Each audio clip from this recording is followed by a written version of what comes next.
Hi అండి, Ranjith Kumar talks లో upload చేసే పాడ్కాస్ట్ లోని బెస్ట్ ఇన్ఫర్మేషన్ ని రంజిత్ కుమార్ క్లిప్స్ ఛానల్లో అప్లోడ్ చేస్తున్నాము. సో ఫుల్ పాడ్కాస్ట్ ని చూడాలనుకుంటే do check out Ranjith Kumar talks.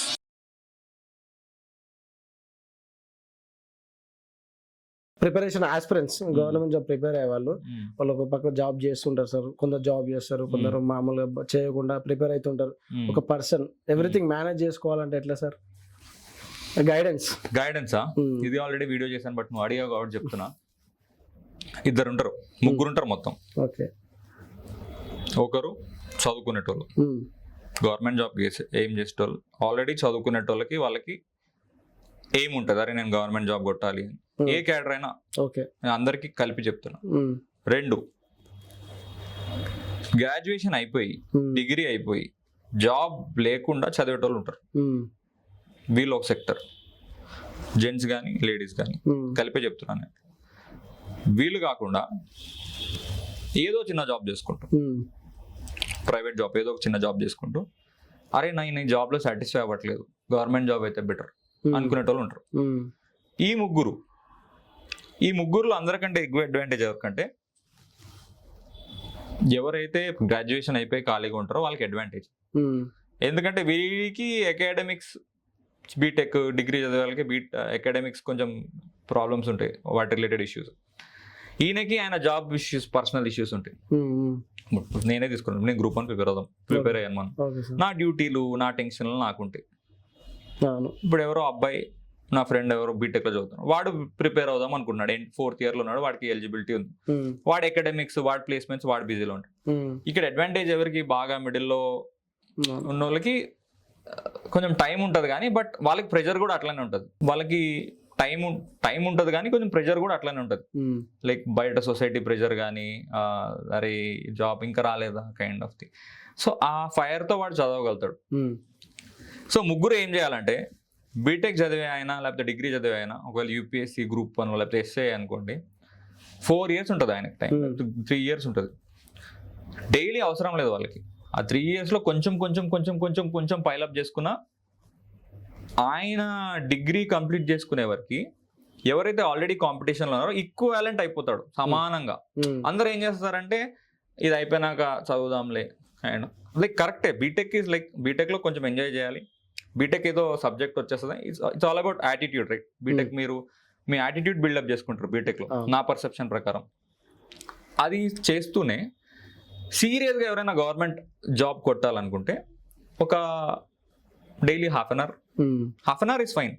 ఎప్పుడైనా ఆ లైబ్రరీలో లేకపోతే రూమ్లోనో మీరు అంతా గేమ్ ఆడుకోండి, ఫెస్టివల్కి వెళ్ళండి, హాఫ్ అన్ అవర్ అట్లా పైలప్ చేసుకున్నారు అనుకోండి, వీక్లీ మీకు ఆల్మోస్ట్ చాలా సబ్జెక్ట్ కవర్ అవుతుంది. 2.5 hours అంటే ఆల్మోస్ట్ ఒక్కొక్క టాపిక్ కవర్ అయిపోద్ది. అలా 4 years ఎంత కవర్ అయింది మీకు చూడండి. ఆ కవర్ అయిన తర్వాత సడన్ గా మీ గాడ్స్ గ్రేస్ వల్ల, దేవుడి దయ వల్ల అదే టైంలో నోటిఫికేషన్ పడితే ఎంత అడ్వాంటేజ్.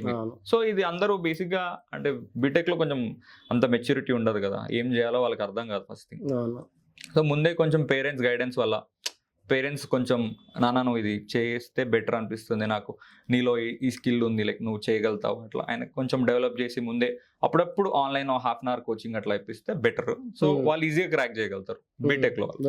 రెండో పాయింట్, ఎవరైతే జాబ్ చేసి గ్రాడ్యుయేషన్ లో ఖాళీగా ఉంటారో వాళ్ళు, వీళ్ళు ఏంటంటే ఏ ఎగ్జామ్ చదివినా ఫస్ట్ వాళ్ళు కూడా అంతే, స్కెడ్యూల్ అయితే ఎవరు అంటించుకోరు. యాక్చువల్లీ స్కెడ్యూల్ కానీ సిలబస్ అంటించుకోవాలి. సిలబస్ తెలియకుండా ఫస్ట్ బుక్ చదివేస్తూ ఉంటారు, ఇది కంప్లీట్ చేసేద్దాం, ఇది కంప్లీట్ చేసేద్దాం, ఇది కంప్లీట్ చేసేద్దాం. అట్లా చేయకుండా సిలబస్ అంటించుకుని, ఎవరైతే కొంతమంది చెప్తారు నేను 10 hours చదివాను, 12 hours చదివాను, మైండ్ అంత పనిచేయదేమో నాకు అనిపిస్తుంది. నేనైతే మ్యాక్సిమం 4 to 5 hours అంతే, అంతకంటే చేయలేం. అది వెళ్ళినా కానీ అది రిడెండెంట్ అవుతుంది. కానీ ఇన్ఫర్మేషన్ వచ్చి లైక్ కరెక్ట్ గా 2 hours 3 hours మార్నింగ్ ఒక స్లాట్ వేసుకోవాలి. తర్వాత మీ పనులు చేసుకోండి. కొంతమందికి ఇంట్లో పర్సనల్ పనులు ఉంటాయి, ఏవో చేసుకుంటే తర్వాత ఇంకో 2 hours వేయండి. ఎప్పుడైనా ఒక పడుకున్న పవర్ నాప్ తర్వాత చదివేది చాలా ఎఫెక్టివ్గా ఉంటుంది. ఒక 2 hours వేసేయండి, 4 hours అయిపోయింది. లంచ్ తర్వాత, లంచ్ ముందు ఇప్పుడు మళ్ళీ సాయంత్రం ఒక 1 hour, ఎప్పుడైనా ఫ్రీగా ఉన్నప్పుడు 5 hours అయిపోయింది. పడుకునే ముందు ఒక హాఫ్ అన్ అవర్ రివిజన్, ఏం చదివారు, లేకపోతే ఏదైనా మాక్, ఆ సబ్జెక్ట్ రిలేటెడ్ మాక్ అయిపోయింది. ఏ ఎగ్జామ్ అయినా, నేను ఎస్ఏ అని చెప్పట్లా, గ్రూప్ 1 కానీ యూపీఎస్సీ అంటే నేను ఇది నోటుకు వచ్చినట్టు చెప్పట్లా. ఇప్పుడు నా ఫ్రెండ్స్ గ్రూప్ 1 ప్రిపేర్ అయ్యారు, చాలా మంది జాబ్స్ వచ్చాయి, నా ఫ్రెండ్స్కి వచ్చాయి, లేదా నాతో తిరిగిన వాళ్ళకి యూపీఎస్సీ ఇంటర్వ్యూస్ వరకు వెళ్ళారు. ఏపీలో ఎస్ఐ ఉన్నాడు నా ఫ్రెండ్, ఆయన 3 times మెయిన్స్ రాశాడు, ఏపీఎస్సీ మెయిన్స్. సో వీళ్ళందరూ నాకంటే వెటరన్స్, లైక్ కొంచెం ఎక్స్పీరియన్స్ ఉంది.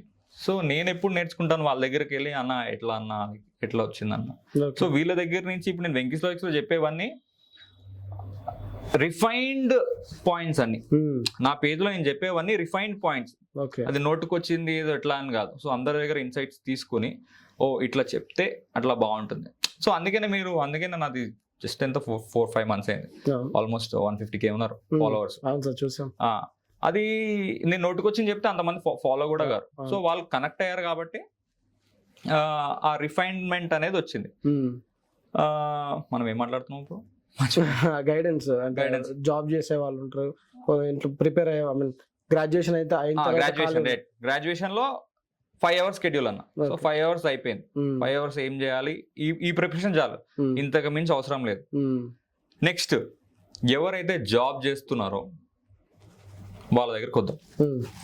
వీళ్ళది ఎట్లుంటదంటే, మీకు 9 to 5 జాబ్, నాకు టైం ఉండదు. మీరు మార్నింగ్ ఒక స్లాట్ పెట్టుకోవాలి. అంటే మీరు కొంచెం ఎక్కువ కష్టపడాలి వీళ్ళకంటే కూడా, ఎందుకంటే ఫ్యామిలీ రెస్పాన్సిబిలిటీస్ ఉంటాయి, ఈఎంఐస్ ఉంటాయి, లేకపోతే అన్ని ఉంటాయి. అవన్నీ చేస్తూ కూడా మీరు గవర్నమెంట్ జాబ్ ప్రిపేర్ అవుతూ మార్నింగ్ 2 hours పెట్టుకోవాలి, ఈవినింగ్ 2 hours పెట్టుకోవాలి. ఈవినింగ్ మీ జాబ్ ఎప్పుడు అయిపోతుందో, మరి కాంపిటీషన్ ఈయన 4 hours చదువుతున్నాడు, మీరు కూడా 4 hours చదవాలి కదా. ఈయన 4 hours చదువుతున్నప్పుడు ఈయన చదువుతున్నాడు ఎప్పుడు బీటెక్ నుంచి కొంచెం పైలప్ చేసుకుంటూ ఆయన ముందున్నాడు. ఈయన డైలీ ఒక స్కెడ్యూల్ వేసి ఈయన చదువుకుంటున్నాడు. మీరు కూడా స్కెడ్యూల్ వేసి జాబ్ చేసే వాళ్ళు కొంచెం ఎక్కువ కష్టపడాలి. ఎందుకంటే morning 2 hours, evening 2 hours slot అయ్యాక ఎవరికైనా వీక్ ఆఫ్ ఉంటుంది ఒక రోజు, సాటర్డే సండే, ఆ రోజు ఇంకా ఎక్కువ పెట్టాలి. పెట్టి ఆన్లైన్ కోచింగ్ తీసుకుంటూ ఈ ముగ్గురు మెయిన్ చేయాల్సింది ఏంటంటే, ఏ ఎగ్జామ్ అయినా మాక్ టెస్ట్లు రాయాలి. అది ఎవరు చేయరు. ఆస్పిరెంట్ ఎట్లా ఉంటుంది అంటే, నాది పోర్షన్ అవ్వలేదు, నా సిలబస్ అవ్వలేదు, లేకపోతే నాది ఇది ఇంత పెండింగ్ ఉంది. ఎవరికి సిలబస్ అవ్వదు రంజిత్, ఎవరికి అవ్వదు. చదువుతారు, ఆ చదివింది మీకు ఎప్పుడు గుర్తుంటుంది? ఏదైనా మాక్ టెస్ట్ రాశారు అనుకోండి, అది దీన్ని ఎట్లా గుర్తుపెట్టుకోవాలి, ఇప్పుడు నా బేసిక్గా నేను నా పేజ్లో లాజిక్స్ కూడా చెప్పేది అదే. నేను సబ్జెక్ట్ చెప్పను, నేను అరే ఇది ఇట్లుంటది లేకపోతే అట్లుంటది. ఈ సబ్జెక్ట్ కొంచెం ఇది కాన్సెప్ట్ ఉంటే ఎక్స్ప్లెయిన్ చేస్తా. వెంకీస్ లాజిక్స్ అనే పేజ్ ఎట్లా గుర్తుపెట్టుకోవాలి, ఎట్లా ఎగ్జామ్ లో ఎట్లా అటెంప్ట్ చేయాలి, ఆ రిఫైన్మెంట్ తో ఉన్న సబ్జెక్ట్ వరకే ఉంటుంది. క్లాసెస్ కొన్ని కంటెంట్ ఉంటుందో ఇది కొంచెం కష్టంగా ఉంది అనే వాటిని ఎక్స్ప్లెయిన్ చేశాను. ఇప్పుడు మీరు ఎగ్జామ్ లో సపోజ్ గ్రూప్ 1 చెప్తున్నాను, ఎగ్జామ్ గ్రూప్ 1 లో మీరు పేపర్ నింపుతారు, నేను పేపర్ నింపుతాను, చాలా మంది పేపర్లు నింపుతారు. ఇప్పుడు నాకంటే ఎక్కువ ఎందుకు వచ్చాయి చాలా మందికి మార్క్స్, కొంతమందికి వచ్చాయి, చాలా మందికి వచ్చాయి. నా ఫ్రెండ్స్కి జాబ్ ఎందుకు వచ్చింది, అది you should work hard, like ఎందుకు అయ్యింది కైండ్ ఆఫ్ థింగ్. సో నేను చాలా రీసెర్చ్ చేసి ఎవరికైతే ఎక్కువ ఫ్యాక్ట్స్ ప్రజెంట్ చేశారో, సబ్జెక్ట్లో ఫ్యాక్ట్స్ ఎక్కువ ప్రజెంట్ చేసి యూనిక్గా రిప్రజెంట్ చేశారు. ఇప్పుడు నార్మల్గా ఏదో ఎస్ఏ రాసినట్టు 10th class లో మనం ఆన్సర్లు రాస్తే అందరు రాస్తారు. సో మీ పేపర్లో స్పెషాలిటీ ఏముంది? సో ఎగ్జామినర్ లేకపోతే మార్క్స్ వేసి ఆయన అదే చెక్ చేస్తాడు. ఒక 10 పేపర్లు ఉన్నాయనుకోండి, ఆ 10 పేపర్లు మీ పేపర్లో యూనిక్నెస్ ఏంటి? ఆ 10 పేపర్లో ఇప్పుడు ఫండమెంటల్ రైట్స్ ఉన్నాయి, చిన్న టాపిక్ అందరికి తెలిసి ఉంటుంది. ఫండమెంటల్ రైట్స్ అందరు రాసేస్తారు, స్టార్టింగ్ నుంచి సాయంత్రం వరకు అది నింపుతుంటారు. బట్ దాని రిలేటెడ్గా ఏమైనా న్యూస్ ఆర్టికల్స్, దాని రిలేటెడ్గా రీసెంట్ ఇష్యూస్, దాని రిలేటెడ్గా పాత కేసులు ఏమైనా కోర్టు కేసులు, అట్లా నీట్ గా రిప్రజెంట్ చేశారు అనుకోండి, ఎగ్జామ్ లో ఆ టైంలో మీకు తట్టచ్చు తట్టకపోవచ్చు. బట్ ఎవరికి తడతాయి? ఎక్కువ ప్రాక్టీస్ ఉన్నవాడికి తడతాయి. అంటే ఒక ప్రాపర్ ఇప్పుడు ఫండమెంటల్ రైట్స్ పాలిటీ చిన్న ఎగ్జాంపుల్ చెప్తాను. ఫిక్స్డ్ ఇంట్రడక్షన్స్ ఫండమెంటల్ రైట్స్ అని చెప్పాను. నార్మల్ జైనిజం బుద్ధిజం ఉంది హిస్టరీలో టాప్. దానికి రిలేటెడ్ గా మీరు ఆల్రెడీ గ్రూప్ 1 ఒకవేళ ప్రిపేర్ అవుతాయి, ఇప్పుడు దానికి రిలేటెడ్ గా ఫిక్స్డ్ ఇంట్రడక్షన్ మీరు ముందే ఫిక్స్ అయిపోవాలి. ముందే ఫిక్స్ అయ్యి కంక్లూజన్ కూడా ముందే ఫిక్స్ అయ్యారు అనుకోండి. ఇంకో ఇంపార్టెంట్ పాయింట్ మర్చిపోయాను, క్వశ్చన్ చదవరు. క్వశ్చన్ చదవరు, డైరెక్ట్ గా నాకు వచ్చు కదా అనుకుంటారు, చాలా బాగుంది క్వశ్చన్, ఈజీగా అనుకుంటారు. బట్ క్వశ్చన్ లో ఎగ్జామినర్ ఏం ఇంటర్ప్రెట్ చేశాడు, అసలు వాట్ ఈజ్ ది ఎక్స్పెక్టింగ్, అది ఎవరు ఇప్పుడు జైనిజం బుద్ధిజం అంటే అంతా రాస్తారు కౌన్సిల్స్ లేకపోతే సమ్ కైండ్ ఆఫ్ సబ్జెక్ట్ రాస్తారు. But Jainism Buddhism suppose constructive criticism చేయమంటాడు, అంటే దాంతో ఉన్న నెగిటివ్స్ ఏమయ్యాయి పాజిటివ్స్ ఏమున్నాయి ఎక్స్ప్లెయిన్ అంటాడు. ఎక్స్ప్లెయిన్ అప్పుడు ఆ నెగిటివ్స్ రాయాలి పాజిటివ్స్ రాయాలి. ఎంత మీరు ఎట్లా వస్తుంది అంటే మ్యాక్సిమం సబ్జెక్ట్ ఒకసారి చదివి ఒక 3-4 టైమ్స్ రివైజ్ చేస్తే కానీ ఇది రాదు. 2 టైమ్స్ చదివేసి డైరెక్ట్గా పేపర్ నింపేస్తా లైక్ అంటే నా డిఫెక్ట్స్ అదే, నేను నింపేసి నాకు జాబ్ వచ్చేస్తుంది అనుకున్నాను మొన్న. పేపర్లన్నీ నింపేసి అరే నేను సూపర్ రాసాను అనుకున్నా. బట్ ఎప్పుడైతే నా ఫ్రెండ్ పేపర్స్ నేను చెక్ చేసుకున్నాను ఎంతో కొంచెం అయితే డిఫరెన్స్ ఉంది. సో నేను దాని మీద వర్కౌట్ చేద్దాం అనుకున్నా. సో ఆ వర్కౌట్ చేస్తూనే లైక్ ఈ స్టాటిక్ ఫ్యాక్ట్స్ ఎట్లా గుర్తుపెట్టుకోవాలి, సో నేను చేసిన తప్పులు మళ్ళీ ఇంకెవరు చేయకూడదు అన్న టైంలోనే ఒక 1 వీక్ ఒక బర్నింగ్ ఫైర్ ఉండే లోపల. అరే ఎందుకు రాలేదు. ఆ టైంలో ఇవి చాలా మంది గుర్తుపెట్టుకోలేకపోతున్నారు చిన్న చిన్న ఫ్యాక్ట్స్ అని. సో ఇవన్నీ ఎగ్జాంపుల్ ప్రెజెంట్ చేస్తే బాగుంటుంది. సో ఈ ఫ్యాక్ట్స్ గుర్తుపెట్టుకోవడానికి ఏదైనా లాజిక్ ఉండాలి పక్క. క్లాసెస్ అందరు చెప్తున్నారు యూట్యూబ్ లో వీడియోస్ లో, చాలా సబ్జెక్ట్ ఉంటుంది. ఆ సబ్జెక్ట్ చదువుతారు కానీ మర్చిపోతారు. బట్ ఎట్లా గుర్తుపెట్టుకోవాలి, గుర్తుపెట్టుకునే కదా నువ్వు ఎగ్జామ్ రాసేది. అప్పుడు ఆ పేజ్ క్రియేట్ చేసి మెల్లమెల్లగా సో అందరికి కూడా అరే ఇది ఈజీగా ఉంది కదా గుర్తుపెట్టుకోవడం, అంతే కదా. ఇప్పుడు పార్క్ స్ట్రైట్ అంటారు, పార్క్ స్ట్రైట్ లైక్ ఏ కంట్రీస్ ని డివైడ్ చేస్తుంది అని, అరే ఏది అని నేను ఐపీఎస్ అని లాజిక్ చెప్పాను. పి అంటే పార్క్ స్ట్రైట్, ఐ అంటే ఇండియా, ఎస్ శ్రీలంక, అంతే. ఇప్పుడు ప్రియాంబుల్ అని ఉంటుంది ఒక టాపిక్, 42nd అమెండ్మెంట్ లో ఏ 3 words యాడ్ చేశారంట. అందరు కన్ఫ్యూజ్ అవుతారు, అరే అమ్మా ఏంద్రా లైక్ ఎగ్జామ్ లో వాళ్ళకి తట్టదు. నేను ఒక లాజిక్ చెప్పాను. ఇప్పుడు సోషల్ ప్లేసెస్ లో సెక్యూరిటీ చెక్ ఇన్ ఉంటుంది, రైట్, అందరికి తెలిసింది. సోషల్ ప్లేసెస్ లో సెక్యూరిటీ చెక్ ఇన్ ఉంటుంది. ఈ ఒక్క స్టేట్మెంట్ తో సోషలిస్ట్ అనే వర్డ్ యాడ్ చేశారు, సోషల్ అన్న సోషలిస్ట్ అనే వర్డ్ యాడ్ చేశారు, అయిపోయింది. సెక్యూరిటీ అన్న సెక్యూరిటీ చెక్ ఇన్ ఉంటుంది, సెక్యులర్ అనే వర్డ్ యాడ్ చేశారు, లాస్ట్ ఇంటిగ్రిటీ. ఈ 3 words అంటే జస్ట్ ఒక లైన్ తో వాళ్ళు ఇంత బట్టి కొట్టేసి లేకపోతే అంత అరే అన్న అప్పుడు social places security check in ఉందన్నాడు, అంతే. ఆ 3 words వచ్చేది. సో ఇట్లా 100 కొద్ది లాజిక్స్ చెప్పాను. సో వాళ్ళకి ఈజీ అయిపోయింది సబ్జెక్ట్. ఇప్పుడు ఎవరికైతే నా పేజ్ వల్ల కొంతమంది జాబ్స్ రావడం కానీ క్వశ్చన్ చూసిన వెంటనే ఇట్లా ఆన్సర్ పెట్టేస్తున్నారు. ఎందుకు అంటే ఆ టైం మేనేజ్మెంట్. ఇప్పుడు మీరు మ్యాథ్స్ కూడా నేను చాలా లాజిక్స్ చెప్పా. ఇప్పుడు time and work, LCM method కానీ, ఇప్పుడు ఒక క్వశ్చన్ ఉంటుంది సమ్ డివిజిబిలిటీ రూల్స్, క్వశ్చన్ చూసి ఎట్లా ఆన్సర్ పెట్టాలని చెప్పా. ఇప్పుడు అందరు దానికి 2-3 minutes దే స్పెండ్ టైం. నేను ఒక 2-3 లాజిక్స్ చెప్తే 2 seconds లో పెట్టేస్తున్నారు. సో ఆ 2 minutes మీకు అడ్వాంటేజే కాదా?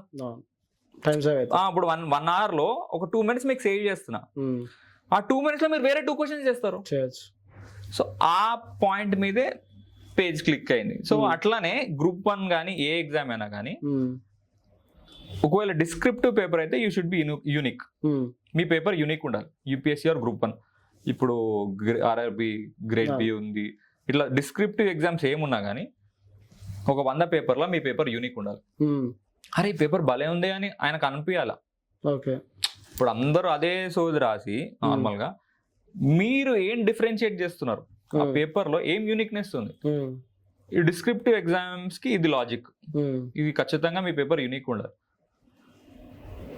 ఆబ్జెక్టివ్ కి అయితే ఎక్కువ మార్క్స్, ఎక్కువ అంటే ఎక్కువ మార్క్స్ రాయాలి, బాగా అంటే బాగా మార్క్స్ రాయాలి. ఇందాక ఎస్ఐ ఎగ్జామ్ లో ఒకటి ఇంగ్లీష్ క్వాలిఫైయింగ్ పేపర్ ఉంటుంది, తెలుగు క్వాలిఫైయింగ్ పేపర్ ఉంటుంది. ఇది డిస్క్రిప్టివే, ఇక్కడ మళ్ళీ యూనిక్ ఉండాలని అవసరం లేదు. ఇది ఎందుకంటే ఇది క్వాలిఫైయింగ్ పేపర్, మీరు మార్క్స్ యాడ్ అవ్వవు. Group 1 యూపీఎస్సీ అంటే మార్క్స్ యాడ్ అవుతాయి. ఇది మీరు జస్ట్ ఎస్ఏలు లెటర్స్ సేమ్ 40% రావాలి. మళ్ళీ దానికి లింక్ చేసుకుంటారని మళ్ళీ కరెక్ట్ చేస్తున్నా. ఎస్ఐ పేపర్ కి డిస్క్రిప్టివ్ పేపర్ కి అవసరం లేదు. ఎప్పుడైతే మార్క్స్ ఫైనల్ మార్క్స్ యాడ్ అవుతాయో వాటికి మాత్రం డిస్క్రిప్టివ్ పేపర్ లో మీ యూనిక్ అటెంప్ట్ ఉండాలి. ఓకే సార్, అంటే పేపర్ యూనిక్ అటెంప్ట్ ఉండాలన్నారు. అంటే ఒక పేపర్ కరెక్షన్ చేసే వాళ్ళకి యూనిక్నెస్ ఉండాలని చెప్పారు కదా. పేపర్ చూస్తే అరే ఇది చాలా బాగుంది. అవును, అంటే ఒక ఆన్సర్ రైటింగ్ అనేది ఎట్లా రాయాలి సార్? అంటే యూనిక్నెస్ క్రియేట్ చేయడానికి ఎట్లుంటే బాగుంటుంది? ఎట్లుంటే అన్న రైట్, మంచి క్వశ్చన్ ఇది. కాకతీయస్ ఒక క్వశ్చన్ ఉంది, కాకతీయస్ ఒక question. So Kakatiya related example first ఒక మ్యాప్ వేసుకోవాలి. ఎగ్జాంపుల్ అంటే ఇది చాలా పెద్ద టాపిక్ రంజిత్, బట్ చిన్న ఎగ్జాంపుల్ తో చెప్తున్నా. Okay sir. కాకతీయస్ అందరు ఏం రాసేస్తారు, రాజులు రాసేస్తారు, లేకపోతే సంథింగ్ వాళ్ళకి వచ్చింది రాసేస్తారు. అట్లా కాకుండా చిన్న ఎగ్జాంపుల్ చెప్తున్నా. ఒక మ్యాప్ వేసుకుని ఫస్ట్ వాళ్ళు ఎక్కడ పాలించారు మ్యాప్ వేసుకుని అక్కడ మార్క్ చేస్తే 1 మార్క్ యాడ్ అవుతుంది ఖచ్చితంగా. అరే లైక్ బాగా మెన్షన్ చేశాడు తెలంగాణ మ్యాప్ లో లేకపోతే ఇండియా మ్యాప్ లో, బాగా మరాఠాస్ ఏదో టాపిక్ వచ్చింది, మరాఠాస్ ని అక్కడ యాడ్ చేసేయాలి మార్క్ చేసుకుని. ఆయనకి ఈయనకి నాలెడ్జ్ ఉంది అని అర్థమవుతుంది. రైట్, ఇది ఫస్ట్ పాయింట్. తర్వాత ఏ హిస్టరీ క్వశ్చన్ అయినా, ఏ పాలిటీ క్వశ్చన్ అయినా అందరు రాసే ఫ్యాక్ట్ కాకుండా ఒక ఇంట్రెస్టింగ్ ఫ్యాక్ట్ ఉంటుంది. అందరు రాసే ఫ్యాక్ట్ కాకుండా ఒక ఇంట్రెస్టింగ్ ఫ్యాక్ట్ ఉంటుంది. ఇప్పుడు కాకతీయాస్ ఉన్నారు అనుకోండి, ఇప్పుడు మన 1000 పిల్లర్ టెంపుల్ ఉంది, రైట్? 1000 పిల్లర్ టెంపుల్ కానీ చాలా టెంపుల్స్ ఉన్నాయి. సో వాళ్ళ రాజులకి యూనిక్ ఫ్యాక్టర్స్ ఏంది, సెక్యులరిజం ప్రమోట్ చేశారు, ఇట్లాంటి కొన్ని పాయింట్స్ అనేవి మీరు కొంచెం రిసర్చ్ చేస్తే తెలుస్తుంది. బుక్స్ లో కాకుండా కొంచెం బ్రష్ అప్ చేసుకునే నాలెడ్జ్ ని ఒక 2-3 టైమ్స్ చేస్తే తెలుస్తుంది. సో మ్యాప్ వేశారు, మంచి ఇంట్రడక్షన్ రాయాలి ఫస్ట్. ఎప్పుడైనా మీరు గ్రూప్ 1 డిస్క్రిప్టివ్ రాస్తే మంచి ఇంట్రడక్షన్, అంటే అది క్యాచీగా ఉండాలి. అంటే టైం పీరియడ్ కానీ, ఆ టైం పీరియడ్ ఎవరైతే ఇప్పుడు కాకతీయాస్ రూల్ ఎప్పుడు ఉందో లేకపోతే మరాఠాస్ రూల్ ఎప్పుడు ఉందో ఆ టైం పీరియడ్ తో అట్లా స్టార్ట్ చేసి ఓ మంచి ఫ్యాక్ట్, ఎవరితో స్టార్ట్ అయింది, ఫౌండర్ ఎవరు ఉన్నారు, సో అట్లా మంచి ఇంట్రడక్షన్ అయింది, ఒక బొమ్మ అయింది. మిడిల్లో కంటెంట్ మీరు రాసుకోండి. ఏమని చెప్పా, ఇప్పుడు కాకతీయాస్ ఆర్కిటెక్చర్ లో మొన్న వరంగల్ది మన తెలంగాణ గురించి చెప్తున్నాను, సెక్యులరిజం ప్రమోట్ చేశారు. మన Ramappa temple star shaped architecture అంటారు, మీరు చూసుంటే స్టార్ షేప్డ్ ఆర్కిటెక్చర్ ఉంటుంది. సో అట్లాంటి పాయింట్స్ యాడ్ చేసి మిడిల్లో, సో ఆల్రెడీ ఒక +1 +half యాడ్ అవుతుంది మీకు. కంక్లూజన్ లో కరెంట్ ఈవెంట్స్ రిలేటెడ్ గా రీసెంట్ గా ఏదైనా యానివర్సరీ జరిగిందా, సో రీసెంట్లీ లైక్ 100 years అయింది యానివర్సరీ దీన్ని కట్టి, లేకపోతే దీని గురించి లైక్ యునెస్కో హెరిటేజ్ సైట్ గా దీన్ని గుర్తించారు రామప్ప సైట్, ఇట్లాంటి పాయింట్స్ కంక్లూజన్ లో యాడ్ చేశారు అనుకోండి. ఇప్పుడు అందరు పేపర్స్ ఎంతున్నారు అదే అంటున్నారు కదా, నాకు 5 మార్క్స్ వచ్చాయి, రంజిత్ కి నాకు 5 మార్క్స్ వచ్చాయి, రంజిత్ కి 7.5 వచ్చింది. ఎందుకు?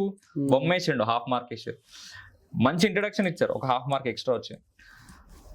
బాడీలో బుక్ లో లేని పాయింట్స్ రాసిండు, కరెక్ట్ పాయింట్స్, ఎక్కువ రీసెర్చ్ చేసి ఇంకో ½ మార్క్ వచ్చింది.